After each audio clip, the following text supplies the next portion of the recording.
How do you see Indian palm oil industry changing in the next few years? And how do you see consumer preferences changing for the better? Palm oil plays a very important role with varied applications in Horeca and in the household sector.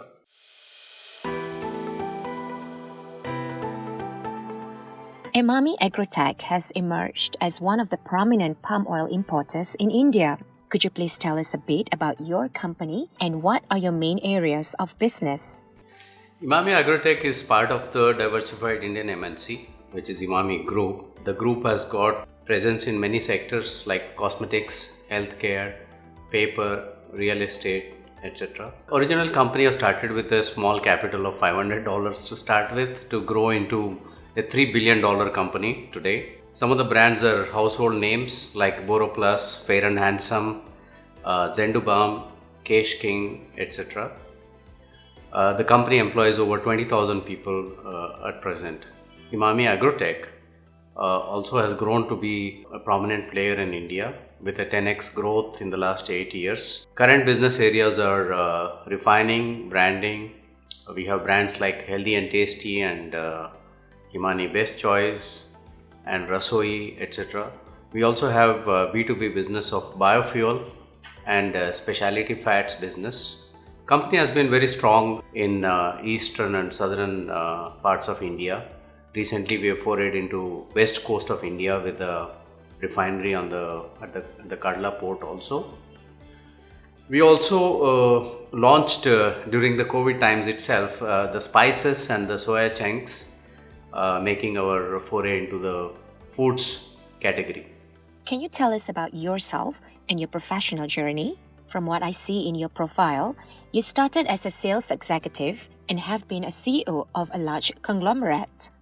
Yes, immediately after my management studies from Indian Institute of Rural Management, I started my career as a salesman in a dairy industry. After a lot of struggles in the field, then later I joined ITC Agrotech. Because of this connection, I still feel a lot of appreciation and empathy for the army in the field, which is the sales force.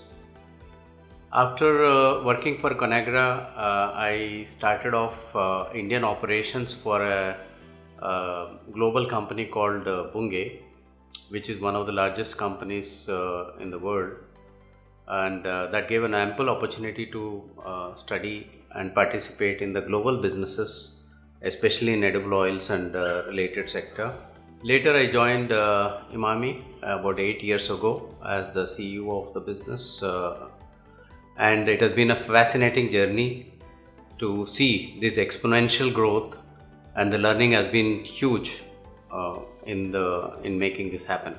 You have had a wide experience of global MNC as well as Indian MNCs. What kind of organization culture is best suited for managing growth and profitability? Actually, I don't see too much difference for any organization. What we require is requisite energy and speed. As long as those are ensured, I think the companies are bound to grow. In case of MNCs, they can move very decisively and in a big way. But sometimes, due to lengthy processes and structures, the decisions can get delayed.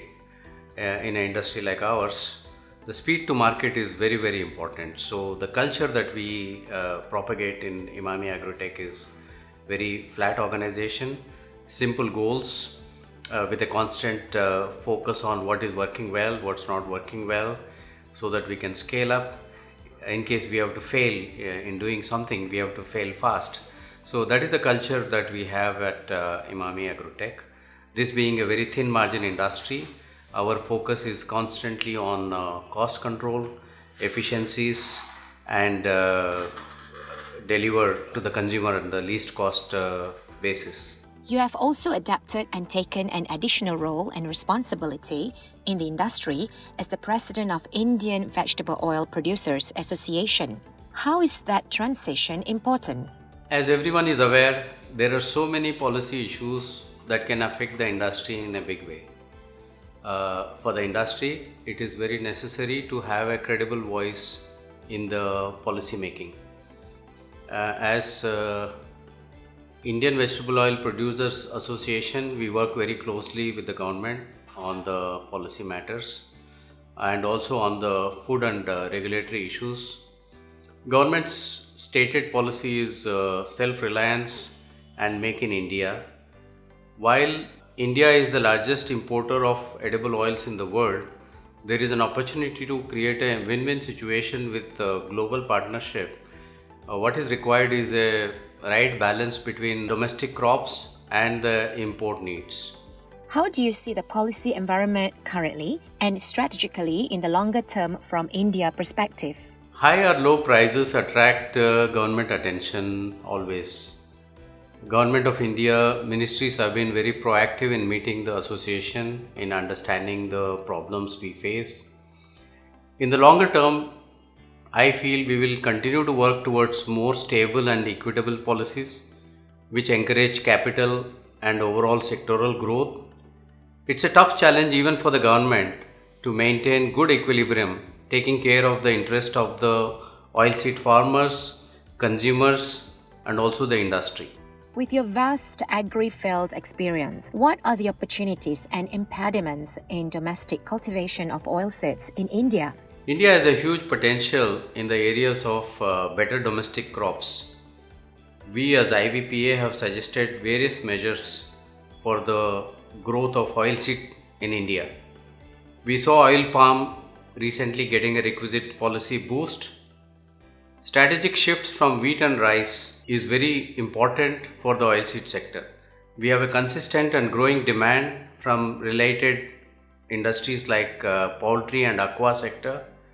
Our specialty fats and bakery business is also consistently growing. It is a huge $15 billion industry and sky is the limit. India can emerge to be a very big player in Asia, both in oilseed sector and in agri businesses, not only as an importer but also as an exporter. Because of the sheer size of the business, both on supply side and the demand side changes continue to have a huge impact on the prices. How do you see Indian palm oil industry changing in the next few years, and how do you see consumer preferences changing for the better? Palm oil plays a very important role with varied applications in HoReCa and in the household sector. It's very important for the food sector of India. Consumers now want hygiene packs, credible and trustworthy source of supply, door delivery, etc. They're getting more health conscious in making their purchase decisions. Indian industry will also evolve to have more value added products. At the same time, with the focus on oil palm, I see not only commercial sense but a social angle to the development of the rural economy as a provider of livelihood with better returns on the investments due to high palm yields. Who or what has been your inspiration? My main source of inspiration has been my parents for inculcating in me the right values. At the same time, inspiration can be anything or anybody for different reasons in our daily lives. I believe in theory of constraints in a different way. Anybody who bounces beyond the resources and boundaries can be a source of inspiration. I feel sustaining the inspiration to learn, grow and achieve is more important than inspiration per se. Your favorite holiday destination? Whenever I travel, different people and different ways of thinking and living is what I find fascinating. In terms of holiday destination, I like very much a city, Interlaken in Switzerland. It is so picture perfect and the ice-capped mountains are just about an hour away. It feels like a different world altogether. What's next? We have to continue doing what's working well.